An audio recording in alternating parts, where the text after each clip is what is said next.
నమస్కారం. తెలంగాణలో కాంగ్రెస్ పార్టీలోకి ఫిరాయించిన బీఆర్ఎస్ ఎమ్మెల్యేల కేసు ఒక కొలిక్కి వచ్చేనా, సుప్రీంకోర్టు ఏమైనా తీర్పు వెలువరించేనా అని ఎదురు చూస్తున్న వాళ్లకు కొంత ఆశాభంగం కలిగినా కూడా సుప్రీంకోర్టు వ్యాఖ్యలు ఓ రకంగా చెప్పాలంటే ఫిరాయింపుదారులను ఎండగట్టే పరిస్థితే అనిపించింది. ఎందుకంటే గతంలో ఫిరాయింపులు లేవా, ఇప్పుడు లేవా, అంతకుముందు లేవా, ఆయారం గయారం సంస్కృతి ఎన్ని రోజులు జరుగుతుంది, ఇదంతా చర్చ జరుగుతూనే ఉంది. భజన్లాల్ ఆయారం గయారం సంస్కృతి నుంచి మొదలుకొని అప్పుడు హర్యానా మొదలుకొని ఆ నానుడి మొదలైంది. ఈ ఆయారం గయారంలకు చెక్కుబట్టాలని ఎప్పటి నుంచో అనుకుంటున్న సందర్భంలో ఫిరాయింపుల నిరోధక చట్టం రాజీవ్ గాంధీ హయాంలో వచ్చింది. చరిత్రను ఒకసారి తెలుసుకుంటే ఫిరాయింపు చట్టం వచ్చిన కొత్తలో 33% మంది ఫిరాయిస్తే ఏకపక్షంగా అప్పుడు పార్టీ ఫిరాయింపుల పరిధిలోకి రారు అని ఆనాడు చట్టం మొదట్లో భావించింది, చేసింది. అసలు దానికి చట్టం ఉండాలని కూడా అప్పటి నుంచి అనుకోలేదు. ఎందుకంటే ఫిరాయింపులు అనేవి సిద్ధాంతపరంగా పార్టీలు ఉండేవి. అటు కమ్యూనిస్ట్ పార్టీ కానీ, కాంగ్రెస్ పార్టీ కానీ, జనసంఘ్ కానీ వీళ్ళు ఫిరాయింపులు నేను ప్రోత్సహించాలి అప్పుడు మొదట్లో. కానీ ఎప్పుడైతే ఫిరాయింపులు ప్రోత్సహించడం మొదలైందో అప్పుడు ఆయారం గాయారం సంస్కృతి మొదలైందో అప్పటి నుంచి చట్టం కావాలనుకున్నారు. 85లో మనకు రాజీవ్ గాంధీ గారు ప్రధానమంత్రిగా ఉన్నప్పుడు చట్టం తీసుకొచ్చారు. ఒక చిన్న ఉదాహరణ చెప్పుకుంటే 3 సభ్యులు ఉంటే ఒక పార్టీలో ఒక్కడు చేరితే 130 కిందకి వస్తారు, అంతే కదా. కనుక అట్లా ఉండేది. అప్పుడు ఏమైందంటే దాన్ని అధిగమించి 100 మంది ఎమ్మెల్యేలు ఉంటే 34 మందిని చేసుకుంటే సరిపోయింది. కనుక అప్పుడు 66 మంది 65 మంది అటుపక్క 66 మంది అటుపక్కన ఉన్నా కూడా ఫిరాయింపుల చట్టం కిందకి వీళ్ళు రాకుండా పోయింది. కనుక దాన్ని అధిగమించడానికి మళ్ళీ సవరణ అవసరం. 2000 సంవత్సరంలో మళ్ళీ సవరణ చేశారు. ఏమనంటే అది కాదు, దాన్ని 2/3 అన్నారు. అంటే 100లో 67 మంది ఫిరాయిస్తే తప్ప సాధ్యం కాదన్నారు. అంటే శతకోటి దరిద్రాలకు అనంతకోటి ఉపాయాలు అన్నట్టు అప్పుడు కూడా ఫిరాయింపులు మొదలైనవి చూస్తున్నాం కదా. కనుక ఉద్యమ సమయంలో ఇవి చాలా పాతవి తవ్వుకుంటే అన్ని పెంకాసులు వెళ్తాయి. కానీ తెలంగాణ ఉద్యమ సమయంలో 2001 తర్వాత 2004లో బీఆర్ఎస్ ఎమ్మెల్యేలు ఎన్నికైన తర్వాత అప్పుడు టీఆర్ఎస్ ఎమ్మెల్యేలు ఎన్నికైన తర్వాత రాజశేఖర రెడ్డి హయాంలో మళ్ళీ ఫిరాయింపుల పర్వం మొదలైంది. ఎట్లా టీఆర్ఎస్ ఎమ్మెల్యేలు చేసుకోవడం, దానికి వాళ్ళను మళ్ళీ ఉప ఎన్నికలు పోయిన సందర్భంలో కూడా ఓడించడం, ఇవన్నీ జరిగినాయి. రాజశేఖర రెడ్డి తక్కువ తిన్నారా అనుకుంటే కేసీఆర్ గారు ఆ తర్వాత అధికారంలోకి వచ్చిన 2014లో మనకు తెలంగాణ వచ్చిన తర్వాత కేసీఆర్ 2018లో అదే పని చేశారు. కాకపోతే కొంత ఆయన సమర్థించుకోవడానికి నా ప్రభుత్వాన్ని పడగొడతారని అటు పక్కన టీడీపీ వాళ్ళు 15 మంది 21 మంది ఎమ్మెల్యేలేమో, ఇటు కాంగ్రెస్ వాళ్ళు అట్లాగే సిపిఐ చెరొక ఎమ్మెల్యే 7 ఎంఐఎం ఎమ్మెల్యేలు వీళ్ళందరూ కలిసి ఏమైనా చేస్తారేమో భయం. బీజేపీకి అప్పుడు 5 గెలిచారు కనుక 63 మంది గెలిపించారు కనుక నన్ను అత్యవసర మెజార్టీ కనుక నేను ఫిరాయింపులను ప్రోత్సహించాను అవసర రీత్యా అన్నాడు.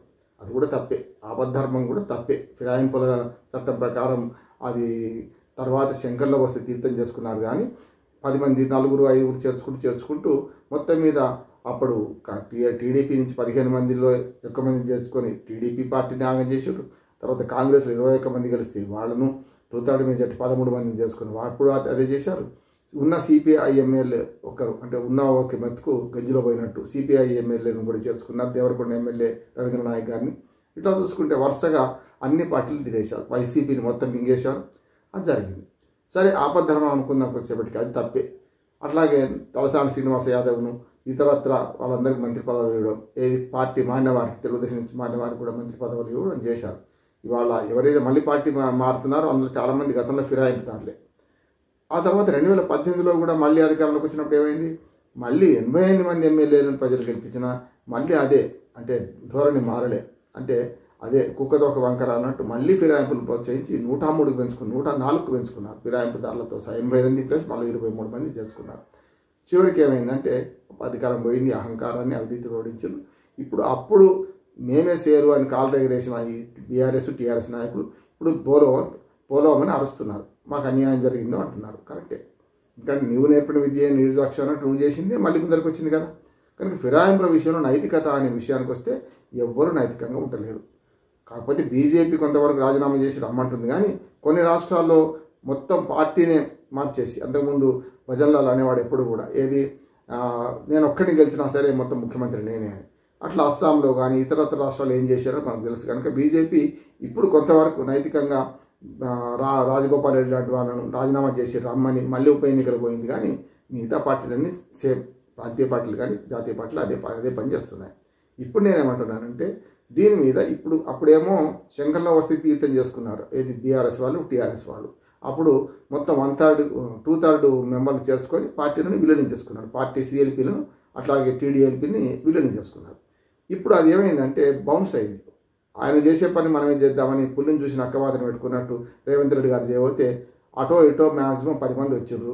అందులో ఒకరిద్దరేమో పూర్తిగా చట్టాన్ని చిక్కే పరిస్థితి తీసుకొచ్చారు. దానం నాగేంద్ర లాంటి వాడు అటు MLA TRS MLA BRS MLA ఎన్నికైండు, ఇటు పక్కన ఎంపీగా పోటీ చేసిండు అదే పార్టీ టికెట్ మీద, కాంగ్రెస్ పార్టీ టికెట్ మీద. అట్లానే అరకపూడి గాంధీ బుక్ అయిండు, ఎందుకంటే ఆయన అంతే మనకి పిఎస్సి చైర్మన్ తీసుకున్నారు నామినేషన్ లేకుండా. ఇట్లాంటివన్నీ ఉన్నాయి. ఇప్పుడు ఏమైందంటే మొదలు హైకోర్టులో కేసు వేయడం, హైకోర్టు వాళ్ళు 4 వారాల లోపల తెలుసమని చెప్పడం, దానికి స్పీకర్ కార్యాలయం స్పందించకపోవడం, దాంతో ఇక్కడి నుంచి అది సుప్రీంకోర్టుకు వెళ్ళింది. సుప్రీంకోర్టులో 2 వాయిదాల ప్రకారంగా మొదటిసారి మీకు సమయం ఎంత కావాలని సుప్రీంకోర్టు గట్టిగా అడిగింది. మీకు సమయం అంటే తగిన సమయం అంటే ఎంత అంటే మహారాష్ట్రలో అంటే పదవీ కాలం అసెంబ్లీ రద్దు అయ్యేదాకా, అసెంబ్లీ పదవీ కాలం ముగిసేదాకా చేస్తారా అని గట్టిగా మాట్లాడింది కదా. దానికి సమాధానం లేదు, చేస్తున్నామన్నారు. సుప్రీంకోర్టు గట్టిగా మందలించడం వల్ల ఒక నోటీసులు మాత్రం సర్వ్ చేశారు. నోటీసులు సర్వ్ చేసినాక మళ్ళీ ఏమన్నారు, నోటీసులు ఇచ్చినామన్నారు. మరి దానికి జవాబు ఇవ్వాలి కదా మీ ఎమ్మెల్యేలు. అది ఎప్పుడు రావాలి అనే దానికి వస్తే ఇవాళ ఏదైతే మార్చి 4 నాడు మళ్ళీ విచారణకు వచ్చిన సుప్రీంకోర్టులో సుప్రీంకోర్టు కొంచెం కర్కశంగా మాట్లాడింది. ఇది తప్పు, ఇది బాగాలేదు, మీరు చేసే పని బాగాలేదు, మీరు ఇట్లా చేయకండి, తగిన సమయం అంటే నిర్ణయించుకోలేదు మీరు, ఇక్కడైనా సరే అని చెప్పి హైకోర్టు రిజిస్ట్రార్కు, స్పీకర్కు, ఎలక్షన్ కమిషన్కు, అట్లాగే మనకు కాంగ్రెస్ పార్టీ మొత్తం అన్నిటికీ నోటీసులు జారీ చేసింది. ఇప్పుడు నోటీసుల దగ్గర ఆగింది. ఏమవుతుందో అని ఊహిస్తున్నాం. వచ్చే 22 లోపల మీరు చర్య తీసుకోవాలని స్పీకర్ కార్యాలయాన్ని ఒక రకంగా ఆదేశించినట్టే లెక్క. ఇప్పుడు గరం వార్తలు వస్తున్నాయి. ఇప్పుడు అంటే ఏమైందంటే రేపు సుప్రీంకోర్టు తీర్పు ఏం చెప్పబోతుంది, 22 దాకా ఆగిన తర్వాత ఎమ్మెల్యేల వివరణ తీసుకుంటారా, ఇప్పుడైనా ఎమ్మెల్యేల వివరణ తీసుకుంటే ఇప్పుడు ఏమవుతుంది అనే సందిగ్ధం నెలకొన్నది. అయితే ఈ దశలో మరి వీళ్ళు ఇప్పుడు ఈ నోటీసులు స్పందిస్తారా, స్పీకర్ స్పందిస్తాడా, ఎలక్షన్ కమిషన్ స్పందించక తప్పదు. అట్లాగే మనకు హైకోర్టు రిజిస్ట్రార్కి ఇచ్చారు, ఇక్కడ కేసు ఏమైంది, వీటన్నిటి మీద వాదోపవాదాలు జరుగుతుంటాయి. దాని మీద మళ్ళీ సుప్రీంకోర్టు దగ్గరికి సుప్రీంకోర్టు దగ్గరికి పోతుంది. కనుక ఇప్పటి వరకు దేశవ్యాప్తంగా ఏ కోర్టు అయినా స్పీకర్ ఆదేశించిందా, చేసుకొచ్చారా అనే వివరాన్ని మనం ఇంకొక ఎపిసోడ్లో మాట్లాడుకుందాం. నమస్కారం.